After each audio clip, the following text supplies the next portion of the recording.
Hey guys, MCU Collector here with a new video, and here we have the Target exclusive Hasbro G.I. Joe Classified Series 6-inch Special Missions Cobra Island Roadblock. Now these are starting to hit Targets now, however, they are apparently street dated for either August 14th, according to Pop Finder and Target's website, or July 25th, according to the lockup at the register. So not sure how that's all going to play out or whatnot, but shout out to my friend Leo, Plastic Poser. A link to his Instagram down in the video description below. He was able to purchase it, and he sent me a message, hooked me up with it. I actually met him when we were hunting for the Target exclusive McFarlane Spawn, the Mortal Kombat one. Actually met him in person, so I got to meet up with him again today, so that was really cool. I really appreciate it, brother. Thank you so much. But let's get into the review of Roadblock. So similar style packaging for the Classified series, but we do get that Special Missions Cobra Island logo there in the front. We have the side, we have those same emblems there, and you can see that this is number 11 in the G.I. Joe Classified series line.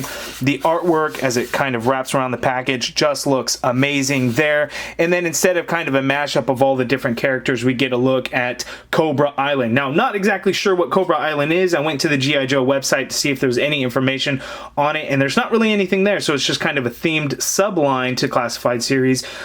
So we have the Cobra Trooper that's available in this line as well, the Baroness with the coil, and the Cobra coil, and Beachhead are going to be all the Target exclusives. They will each have their own peg and spot on the shelves, so should be semi-easy to get, right? We know the pre-orders were a shit show, but these come in cases of 6. At least the figures, the Baroness, that'll probably come in a case of 3 or 4. I'm not sure exactly. So be on the lookout. They are hitting soon, depending on the area. Beachhead has been found in other areas. I think Cobra Trooper may have as well, but Roadblock is hitting in quite a few places now. So just be patient. You should be able to get it. You know, don't worry about that online bullshit with the scalpers.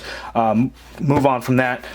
Here is the UPC. Also, you can get that on my Instagram account. Link in the video description below. I've wasted too much time. Let's review him. Okay, and here is the Roadblock figure out of the package, and he is awesome. This thing just looks great, stands out great. I really like the color change that they did on his weapon. It kind of makes it a little bit more realistic looking. Instead of having, you know, that the red over the silver and stuff, we get these dark blues in here, just kind of over that gunmetal gray. Just looks really nice. And then he also has a pair of sunglasses, which look really cool. So let's get in close for that. So we'll take a look at the weapon, his sunglasses, and a closer look at the figure.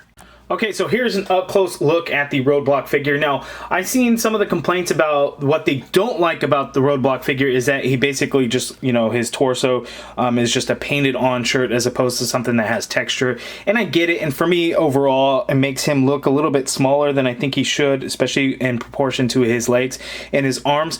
But overall, it still looks really good.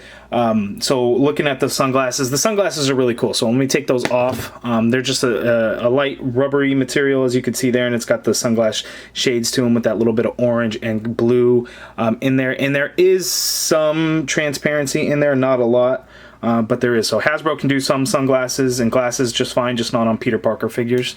Looking at his weapon accessory here, as you can see there, it actually says broiler on it. I'm not sure exactly what that's supposed to mean or what the significance is of it. You guys let me know down in the comments below. That first one, it came like separated with that ammo magazine piece, but there it's already on it out of the package. And that blue, that metallic blue, just looks really nice as it shines on the light in there. That looks really good. And again, that is the same from the one in Wave 1. Looking at Roadblock, as you can see right there above his ear, they did mold it to where the glasses will fit in there so they won't come off. And then behind this communication piece that he has there, which kind of has this nice gunmetal bronze to it, little antenna, and then he's got his bandana, covering his head, and then he's got his Kimbo Slice beard, and he looks really good. Paint apps of the shirt, a little bit of that camouflage. We got that G.I. Joe shooting star look there. His tattoo, as you can see there. It looks like, the design of it's kind of weird that they didn't put anything right there. It's almost as if they were something was supposed to be there. It's kind of odd.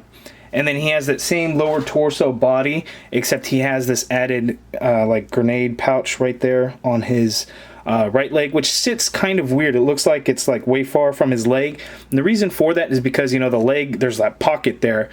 So it just kind of goes over it and just kind of sticks out, I think, a little bit farther than, you know, would normally look. So it just looks a little off, in my opinion. Knee guard right there, shin guards, all black. So not that gold color like from Wave 1. And then the forearm, he has this added little piece here. So that forearm guard. And that looks really good.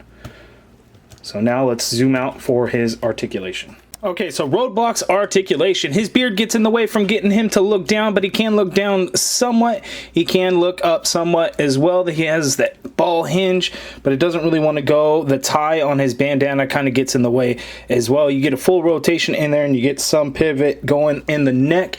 You can get the arm to go up that high. You get a full rotation. There is a little bit of a butterfly, not a lot, so you can get some. Yeah, there's not really a whole lot of crossbody going on in there, but you do get some, and then going back you can get a little bit. There's just not a lot in there, but it's there. We get upper bicep swivel there. You get a double jointed elbow, which gives you that much bend at the elbow. The wrists both swivel and hinge.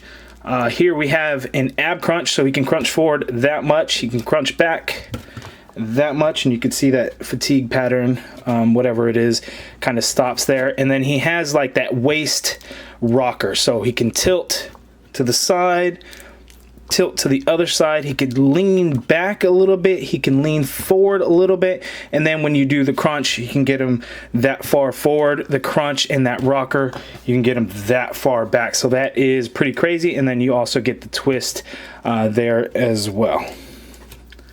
Legs go out super far apart, so he does the full-on splits.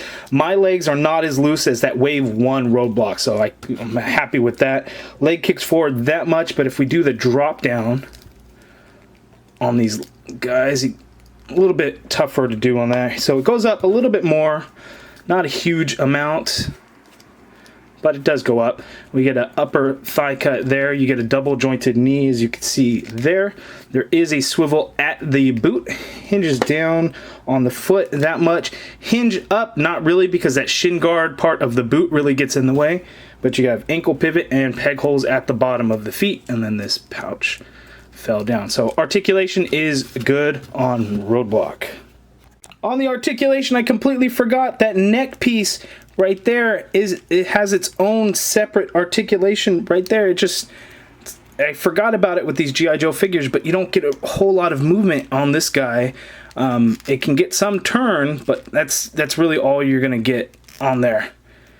So didn't want to forget. Okay, so here are the two Roadblock figures side by side. A brand new G.I. Joe 6-inch line, and we already have two Roadblock figures, but you know what? I'm not even mad at it.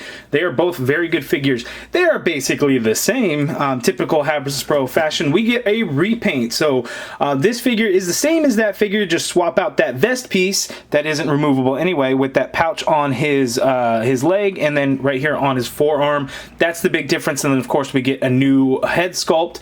The weapons are the same, just different color. As you can see, this is Wave 1, this is the Target exclusive, and then of course we get these added sunglasses, which would not work on this Roadblock, obviously, because he doesn't have the parts, the little indents in his head to hold the glasses in place, although I guess you could kind of get it to sit on there. Yeah, I guess you could do that. So there are the two Roadblocks. Now I'm sure you guys will want to see a head swap, so let's pop that one off. Pop that one off. And ooh, that looks pretty good. Yeah, I like the way that looks for that Roadblock. This one's not as good. You know, you get that bigger beard, and it just doesn't work as well, I think, with the vest, because now it just looks like he's got no neck. But yeah, I kind of like the way that looks. So, not too shabby. Okay, and with some more side-by-side comparisons next to other Wave 1 figures, we have Duke and Snake Eyes, and Roadblock, of course, is the tallest. Again, this is basically a repaint of the Wave 1 Roadblock. Okay, so my final thoughts on this Roadblock figure. I really like it. Really loving this G.I. Joe Classified Series line. Yeah, it sucks that there's exclusives and it's basically like a whole line that's going to be exclusive to Target. However, if you're going to want exclusives, Target is really the place that you would want it. Walmart is just horrible. Their distribution has always been shit. Yes, the pre-orders online was absolute garbage and trash process and with bots and everything, but these are going to be hitting stores. They'll probably have them on the reset for a long time. They're not on an end cap, which is always going to be temporary. It's going to be in the aisle. Some stores have already completed that reset. My local store already has it done, so there's spots on there. Again, Cobra Trooper, Beachhead and Roadblock each get their own peg, and Baroness will have a spot on the shelf, so it shouldn't be too difficult to get. I know Army Builders with Cobra Trooper, that might be the most difficult, but you know, be patient. You should be able to get it, but also you got to put in the effort to get out to those stores to get them, which I know, you know, depending on what time you work and everything, it's a struggle for everybody. But good luck out there, guys. You guys let me know down in the comments below what you think of this figure. If you guys liked the video, please hit that thumbs up button, subscribe if you haven't already done so, and as always, thank you for watching.